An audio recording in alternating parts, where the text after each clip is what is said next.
Welcome, welcome, welcome. This is Edna White. I am your host for Keeping It Real on Purpose. We are so glad you're with us today. Today, we'll have a great guest who is an author, and she's going to be sharing her book, Finding Freedom. And we want to welcome her on the show today. Welcome to the show, Melissa Rohlfs. Did I say it right? Rohlfs? Rolf's like golfs. Rolf, like golfs. Yeah. Rolfs. Okay, Melissa Rohlfs. Nice to have Thank you here. you. I'm You're excited to be here. welcome. Thank you. You're welcome. So, how do you show up in the world? Yes, I'm a wife. I'm a mom. I've got two teenagers, so sometimes I'm a little bit Oh. frazzled, but most of the time I'm helping teen girls and women find freedom from the struggle with food. So wear lots of different hats like most of us. Yeah, yeah. I don't like too many hats, but I think I think you all one beautiful person. We just figure it out. All our pieces belongs in us. So I think that's a really great thing. It's important. All pieces of us, all facets, all the roles are all important to us, right? So, 100%. 100%. So, how do you help young teenagers or women, as you say, with their issues with food? Tell us about that. Yeah, so I think the hard thing with food, Edna, is that a lot of us, we need food to survive, right? Like it's Oh, not like absolutely. something that we can be addicted to that we don't need, like drugs or alcohol or smoking or whatever that may be. Food is like a necessity. And so I think it's easy for us to turn to that because it's legal, it's socially acceptable. And so it's really helping them kind of unpack their relationship with food and their bodies and their lives. Because again, those are all connected, kind of like you spoke of earlier. They're all the pieces that make Yeah, us who we are and how we relate to yeah, food. So yeah. And I see that you're in a kitchen, if you don't mind me saying that, right? I am. I like it. So, is there something you can grab right now and share something nutritional or whatever you could? Just grab something right now from that kitchen? Oh my gosh, I don't know what to do. I mean, I can open my pantry, my fridge, like, yes, there are lots of things I could grab, but I don't know what. Well, pick something. I'm sure that you have a jewel that we can really, get some edification from. So pick something.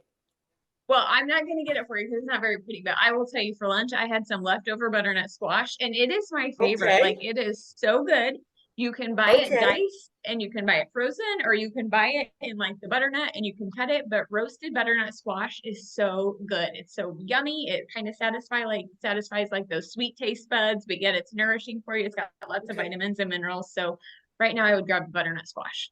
Yeah, I did have that one time, and I like the fact that it's easy to do. Mm-hmm. So I have like some allergies, and I have to be very careful. And I love fruit and I love vegetables, so it's easy to incorporate. Once I find it's easy to cook, yes, it's like yes, that's my best friend. So I do Yes. love the butternut squash. How do you roast it? If you're in a kitchen like such as yours, without any grill or anything, how do you roast it? Yeah, I just put it in the oven at 350. I sprinkle it with some olive oil, maybe some Okay. garlic salt. Cinnamon would probably be good too. But I love that sweet and savory, so I do the garlic salt and I just cook it for like 30 minutes and it's Okay. Yeah. And so you don't have to boil it or nothing after that once you roast it. Perfect. I got you. I'm a I'm big on it. fan of I'm on it. roasted I'm on it.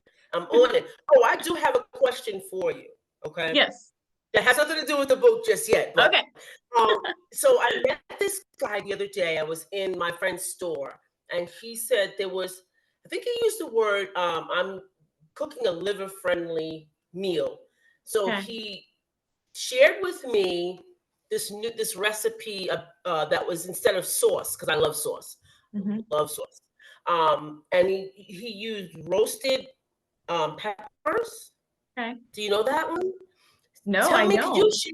You don't know that one? Oh my goodness! I I don't know thought that you one because I like would. sauce too. I love sauce. I love sauce so much, but it doesn't love me all the time. Mm. So, he said, let's see, red peppers. Okay. Either you buy in the jar, a roasted, you buy Hmm. them in the Yeah. jar, right? And you some mushrooms, some milk, and he Mm-hmm. said use not anything with animal fat, no animal fat. So he said use what's it called, almond milk, Yep. a little bit of cornstarch to make it thicken, Thicker. Mm-hmm. and some mushrooms. So blend it all together in the blender with your spices, whatever spice you want to put in, and it will come up to the consistency and the coloring of sauce. So I'm gonna Nice. do that today. I thought you knew it. I'm like, oh man, I I don't, thought but you look at knew what you it. taught me. So thank you. I was like, I thought you knew it for sure. Because I was so excited because I didn't want to go to the store. I hate Mm-hmm. shopping. And I Yep. was like, what in the refrigerator could I eat or put together? Because I'm great Yeah. with that. Like I'll put things together and like voila, it's like this meal. Yes. And when he told me that, I got excited about going to the store. I was like, okay, I'm going to the store now and get these items. So I'm going to try it today. So I'm Okay. excited about trying this. So I want to hear from you, audience. You too, guys. Like, if you try this out, look for this recipe because I really want to try it. I got to give up sauce. I got to give up sauce. So anyway, I'm sorry, Melissa. We done You're good. Let us diverged. know what you think of it because I want to know.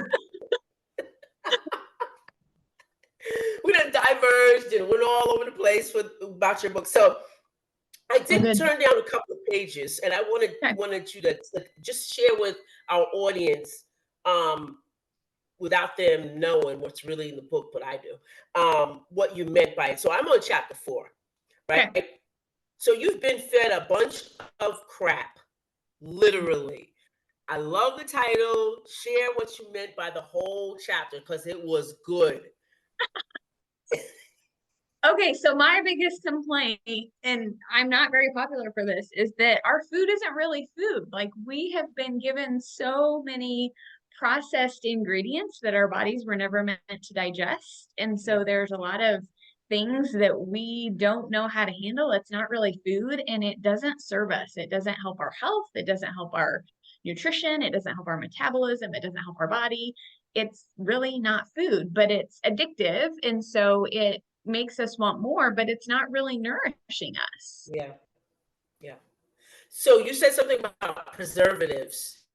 Share your insight on preservatives because I feel that they're not great either because they seem to upset my stomach a lot and actually give me a headache. Like Mhm. a little headache after eating. I want to say maybe the easiest one I could say is like salami, bologna, things like that. I seem to get like a slight headache. But explain to us, share about that preservatives things, and that's really important for our bodies. To share that. Yeah. Yeah. So there's a lot of ingredients that are put into foods that actually cause things like cancer. They're not great Mm, for us. Some of those would be nitrates and like your processed meats, kind of like you mentioned, the salami and yeah, even bacon. A lot of deli meat has nitrates in it. That's not great yeah. for us. That's what that Um, is. yes. Yep. Nitrates. Oh my Yes. God. Wow. Could that be associated with, is it similar to sulfates that's in wine or no? No, that's a good question. I don't know. How do you do with sulfates? Do you do okay with them or no? I clog up Okay. instantly is I get mucus all over, my joints get tight, my stomach gets bloated Okay. instantly. It's like a little sip over. That's so Could that interesting. be? I wonder if there is a correlation. You're making me think now. Like you're really making me think. So let me ask you. I do like bacon. What Mhm. could I eat instead? Nitrate-free What could I eat bacon. instead? It's a thing. I love it. I do. So what can we do instead? Like, can we get a No, different type of bacon or no? sure, you could. Yeah. I mean, just look for nitrate-free bacon. It's a thing. Oh, it So you could is. do, It yep, is. yep, it totally Okay. is. Some people like turkey bacon. I think it Okay. just Yeah, kind I of love that. depends. I'm a big proponent of knowing where your food comes from. So even if you Right. had like a farmer or a processing, like somebody you knew that you could ask them what they're putting into the meat, Okay. that would even be helpful too. Okay. Okay. That's good. That's good. What's the difference? And maybe you could help me. I know I'm on bacon. It's terrible. It's okay. Cured Bacon is bacon. okay. Cured bacon. That's what nitrates too. Or what did you say? With nitrates too? Is that what that in there as well? I don't know if the cured bacon would have nitrates or not. Okay, okay. Is there a big difference, with the ones that are processed versus cured, or is it the same process? I have no idea. This is what I can tell you to do. Because Okay, this is like my biggest takeaway. Read okay. the label. Like on the back, I think we've been so programmed to look at Gotcha. like the calories and the grams of fat and the carbs and all Okay. that, but look at the ingredients. Like it'll tell you on there, like contains nitrates. If it contains nitrates, you don't want that. So look That's for the very good. bacon that doesn't have the nitrates. That's very good. That's good information. Audience, please do that. Now, not only do I have to read the labels on my Mhm. food Mhm. in the grocery store, I got to read the meats. Yep, This is some everything. serious stuff. How did you get into doing this? Like, what brought you to this point to write this book and be so concerned about food? It was my own journey. I mean, I grew up, so my gosh, there's a whole lot to it. Let me try to condense it for you. So growing up, I grew up on the standard American diet. Like my mom was just visiting over the weekend and we were talking about my lunch as a kid was a slice of Velveeta with two white pieces of bread. Like no nutritional Ooh, value, Doritos, Coke, yes. like just not great. But I didn't Yeah. know that, right? Like I only thought that food was about weight. Yeah. Fast forward to me getting married and having kids. We had a Yeah. newborn baby who wasn't sleeping, so I was exhausted. Our daughter had some undiagnosed food allergies, some sensory processing challenges. My husband was Right. traveling for work, and I just gotten diagnosed with PTSD from childhood trauma. So perfect storm, hot mess Woo! express right here. Through Yes. my healing Wow. journey, I learned about the impact of food on overall health, on mental health, on emotional health, Okay. on energy, about it being more than just weight. And so I think through my healing journey, I really kind of grabbed hold of this like, oh my gosh, people need Mhm. to know this because it affects your children's behavior, it affects your mood, it Sure. affects everything. So that's how I Yes. got into it. Oh my goodness. You said a whole mouthful. I'm glad you said that. I'm glad you said all of it because it does have a play on your mood and everything. Um, I didn't know I had a gluten allergy, right? For years. I didn't know. I had no idea. And becoming an adult, I would always eat and have to lay down. So they called it itis, right? They called it itis. Mm-hmm. And Mm-hmm. but I was really sick. I was like, I couldn't Mm-hmm. wake up. I literally didn't feel well. And I was lethargic and my joints were tight. And it was not until I went to China, stayed there 9 months, right? 9 months. Came back home, had something, and had a seizure. I had a whole seizure, fell out, didn't know what it was, went to the hospital. Just so happened, the person that saw me, she's like, "What did you eat?" After all the tests, they couldn't find anything. She said, "What did you eat?" So I was telling her, I just came home. My son made me stuffed shells. Da, da, da. I'm saying all the stuff I had. My son had like a smorgasbord, right? I had all the stuff I didn't have. And she said, "Ask your son to read the back of the label." So she Yes. read all the things. She's like, "I think what we're going to have to do, I think you have some sensitivity to foods. And I think what we're going to have to do is take out things that have like flour and things like that. Anything white, this is what she said, anything white, I don't want you to have for the next 2 weeks. And I want to see how you feel." So, of course, everything white, I loved. Yep.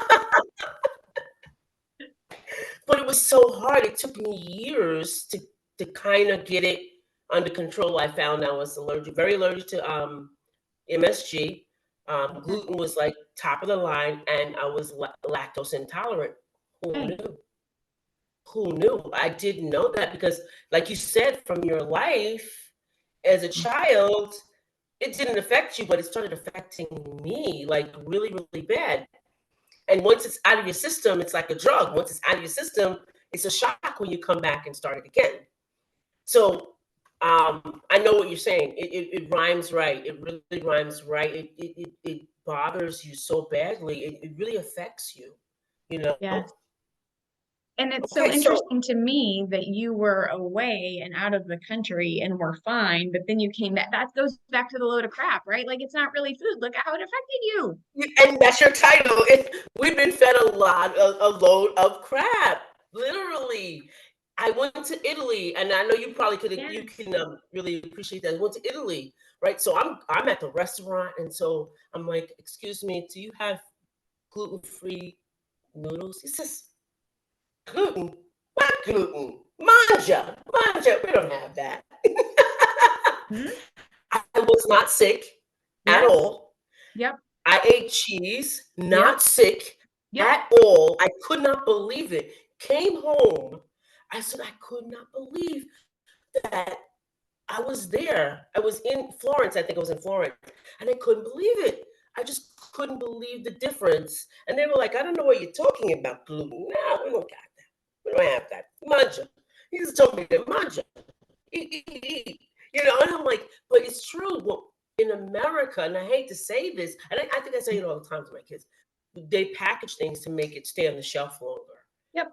and we have to be so very, just like we're very vigilant about our health with the doctors, we have to be very vigilant at the grocery store. So I think what your book really taught me is finding that freedom that, yes, I have a lot to say for the grocery store.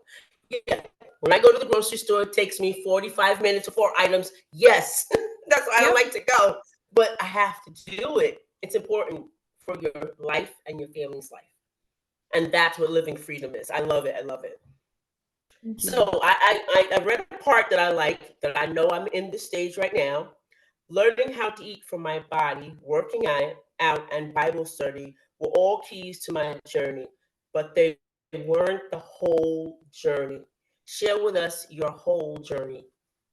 Yeah, so it's so funny because I think that when people think like they're going to change their health, those are what they automatically think of, right? It's like, oh, I'm going to, work on my faith, if that's important to you, like it was Yeah. to me, and I'm going to work on my movement and my diet. But so, like, that's just a small piece of the puzzle. The other piece are your habits and your mindset and your beliefs. Because, yes, because your beliefs affect your thoughts Right. affect your actions and your words, and that's where everything flows from. So sometimes we have to change our beliefs. Like I had to change my belief that, maybe this food that I grew up on wasn't what was best for me, and I had to learn how to figure that out for myself. Yeah. It's true. When you were talking, I think about I'm the eldest in my family, so when my mom when my mom had me, she was working more or less, so I didn't know how to really cook anything. So it's a good thing for me, because coming from the Black culture, I was like, oh, you don't cook black? I was like, what's black? I didn't know what it was. Yeah.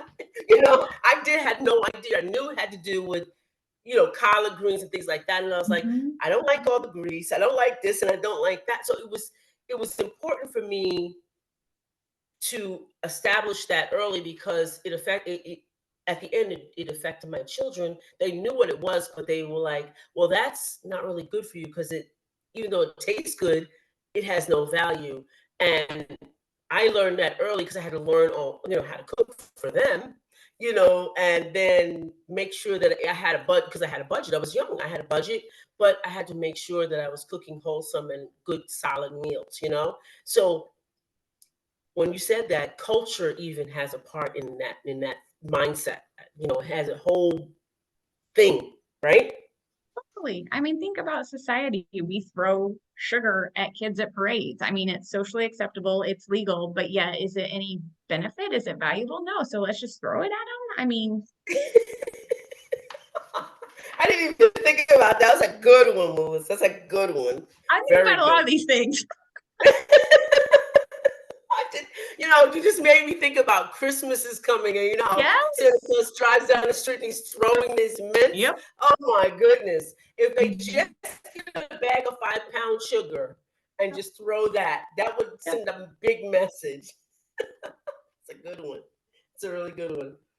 So I'm at page 65, and you talk about um, transformation.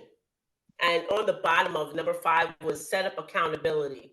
How can we set up accountability to change some of those habits that we have, or even the way we eat? Yeah, I think a couple things are having a support system, whether that's people that are in your corner and cheering you on. And here's the thing about that. Like, I think sometimes we don't want to change because we don't want to affect our relationships because belonging Absolutely. needs to be the same as. And so we have this like subconscious fear that if we change, it's going to affect our relationship. So make sure that you have somebody who is definitely on your side and okay with you changing and having that transformation and getting your desired results. So that can be a big piece, is having, friends or neighbors or whoever that is. But then also coaching can be really helpful for that. That's how I really made my change, because Right. our habits are so ingrained in us that to really like learn how to rewire those habits, I needed more than just my friends and people who cheered me on.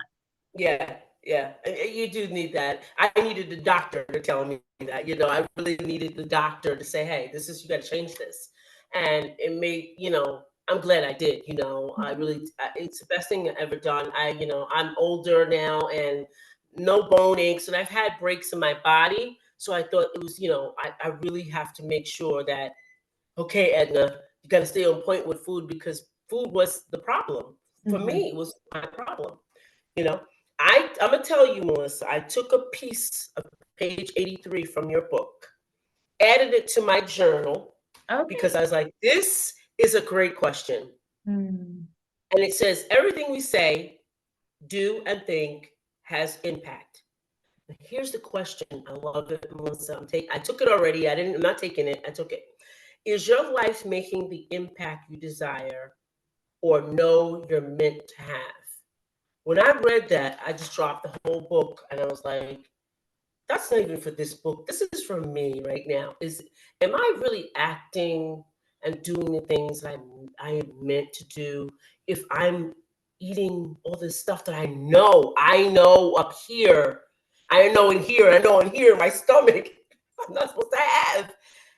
Melissa, this question just made me just put the book down and said the question was worth the entire book. It really, I say this question now, and I give you credit. I said, Melissa, and I say your name, the name of the book, this is where it came from. But I use this is a very important question.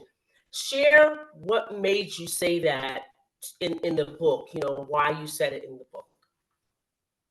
Yeah, because I think I wasn't doing that. Like, I feel like I had all of this potential and all of these gifts and all of these ways that I could serve the world, but I wasn't doing it because I was so caught up in my struggles and in my thoughts and my words and my actions. But once I started to heal and change and transform that, it was like, oh my goodness, like it was almost like the scales came off of my eyes, if you will, and I could see clearly. The brain fog Yeah. was gone. I had energy, and I'm like, oh, kind of feel like I'm alive, like I'm meant to be Yeah. here, and like I have Yeah. a purpose. Yeah.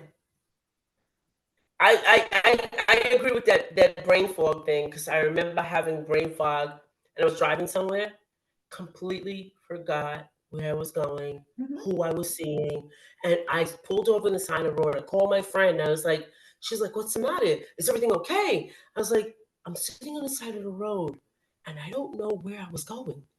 Am I having dementia early?" And she goes, "No, no, no, no, no, you're not having that.